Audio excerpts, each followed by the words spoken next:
I'm Mick Torbay from Wizard of Ads Toronto, and today I'm talking about a giant mistake that your competitors are making and how you can use their mistake to make yourself filthy, stinking rich. You can see this mistake in action by asking a business owner a very simple question.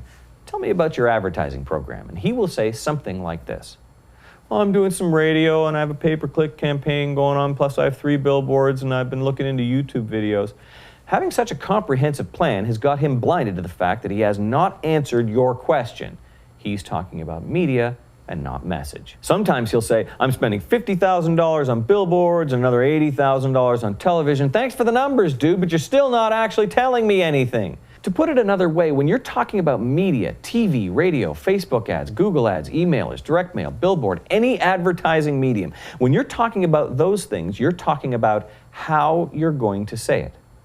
How are you going to say it? With radio, with billboards, with online ads. I'll say it on my website, on the back of a taxi. When you tell me how much you're spending, you're answering the question, how loudly or how often are you saying it? Medium, how are you saying it? Budget, how loudly or how often are you saying it?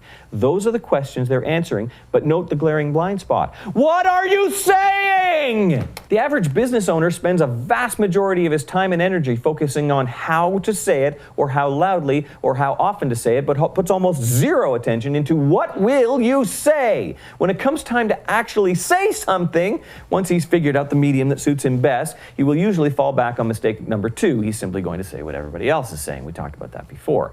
For those keeping track at home, that's 2 back-to-back mistakes business owners are making. Almost all of them, almost all the time. Once you see it, the opportunity to beat this guy becomes clear.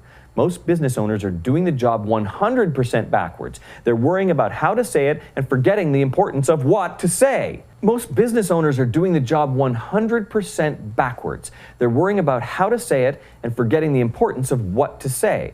I liken this to calling up a building center and having them deliver a bunch of bricks and lumber and nails and screws to your site, and then when it all arrives saying, so, what should we build with all this stuff? A house, a barn, an office building?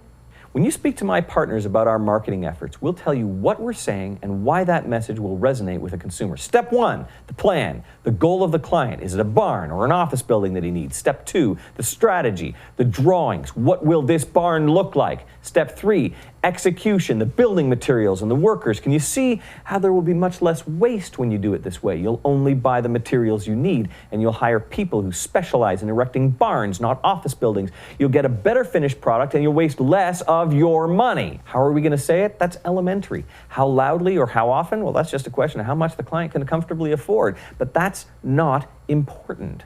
What you say is everything. How much effort are you putting into what you'll say compared to how you'll say it? Now, before you saw this, you probably didn't put much, but not anymore. And now that you know your competitor is doing the same thing, you'll know exactly how to beat him. I'm Mick Torbay from Wizard of Ads Toronto, making the world a better place, one commercial at a time.